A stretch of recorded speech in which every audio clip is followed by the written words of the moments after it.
nuevamente junto al pastor Marcelo, compartiendo este momento especial. Pastor, gracias por estar con nosotros. Y la verdad es que es una lección apasionante, ¿no? Porque está hablando justo de temas, yo sé que en lo particular a usted le interesa mucho, o te interesa mucho, seguro, todos los aspectos proféticos, la escatología, sé que te gusta investigar también. Y entonces es como que estamos dentro de algo que personalmente te gusta mucho, y creo que la iglesia hoy necesita saber recordar estas cosas, ¿no? Que son un poco la base y la esencia que nos sostienen, ¿no? Saber cómo comenzó, dónde estamos y hacia dónde nos dirigimos, ¿no? En el proceso salvífico. La pregunta es, ¿la muerte de Cristo garantizó la derrota de Satanás realmente? ¿Cómo es esto? Y por otro lado, en el gran contexto del gran conflicto entre el bien y el mal, entre Cristo y Satanás, ¿qué implicó la muerte de Jesús? ¿Qué significó la muerte de Jesús para nosotros 2000 años después, hoy? ¿Cómo me afecta a mí en ese gran conflicto en Cristo? ¿Qué significa a mí hoy, para el amigo que me está escuchando, sea miembro o no de la iglesia?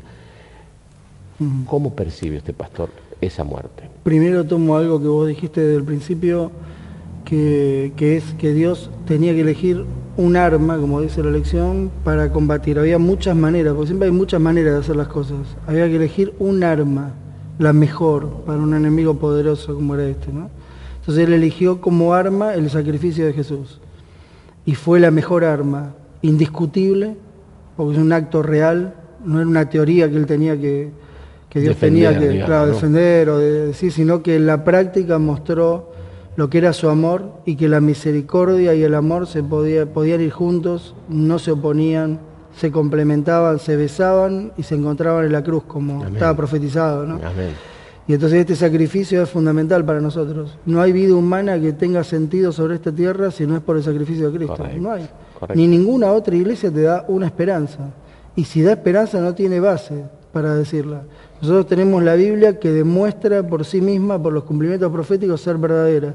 Y de acá se lanza esta esperanza. Esa arma que el Señor utilizó es clave para nuestra vida personal, para nuestro estado de ánimo hoy, para la proyección futura nuestra, para nuestra familia. Lo es todo. Sin esto no habría nada y sobre esto se construye todo. Antes de continuar, solo un pequeño detallecito. El plan de salvación, esbozado en los evangelios, claramente registrados, testificados, no tendría significado sin que el origen haya existido. Sin Génesis, sin la caída del hombre, sin comprender que existe esa gran controversia, sin entender que hay un enemigo de Dios, sin entender que esto ha sido usurpado y nos han quitado la alegría de vivir, nos quitaron la eternidad, porque finalmente el pecado ¿qué es? La síntesis del pecado son pérdidas. Perdemos la naturaleza, perdemos la vida, perdemos años, perdemos sueños, Salud, juventud. perdemos juventud, salud, perdemos amados. O sea, la pérdida es la síntesis del pecado. En cambio, en Cristo Jesús, la restauración de todas las cosas. Porque no solo muere, sino que también resucita.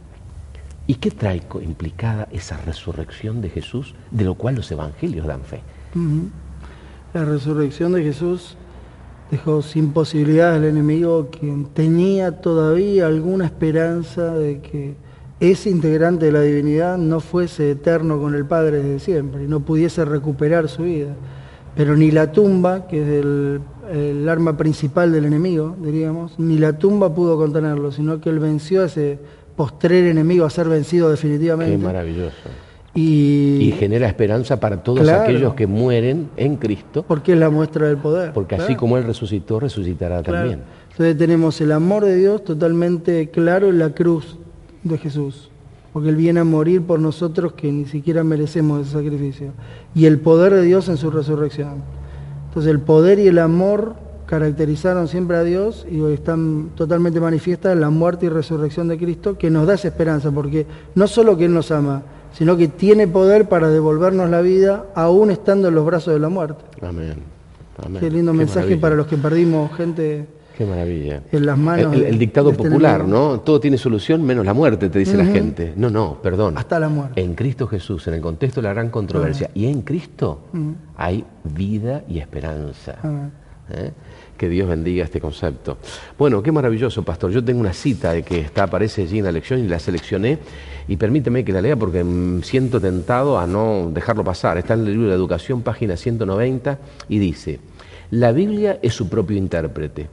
Debe compararse texto con texto. El estudiante debería aprender a considerar la Biblia como un todo y a ver la relación que existe entre sus partes.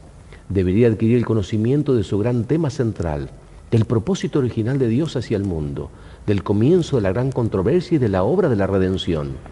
Debería comprender la naturaleza de los principios que luchan por la supremacía y aprender a rastrear su obra a través de las crónicas de la historia y la profecía hasta la gran culminación. Debería verificar cómo interviene este conflicto en todos los aspectos de la vida humana, como en su propio caso, cada acto de su vida revela uno u otro de estos dos motivos antagónicos, y cómo consciente o inconscientemente ahora mismo está decidiendo de qué lado de la contienda se va a encontrar. No es un problema del pasado, es un problema actual. Tengo que tomar una decisión, de qué lado voy a estar. Dios permita que cada oyente, Dios permita que cada televidente pueda comprender que si estamos en Cristo estamos del lado correcto. Dios nos bendiga en la preparación personal para ello. Bueno, una lección apasionante, pastor, con conceptos muy definidos. Hay muchos detalles que propone, los animo a ver día por día, y bueno, que el maestro pueda dialogar con sus alumnos en la clase en este sábado para la gloria y honra de Dios. Ya regresamos.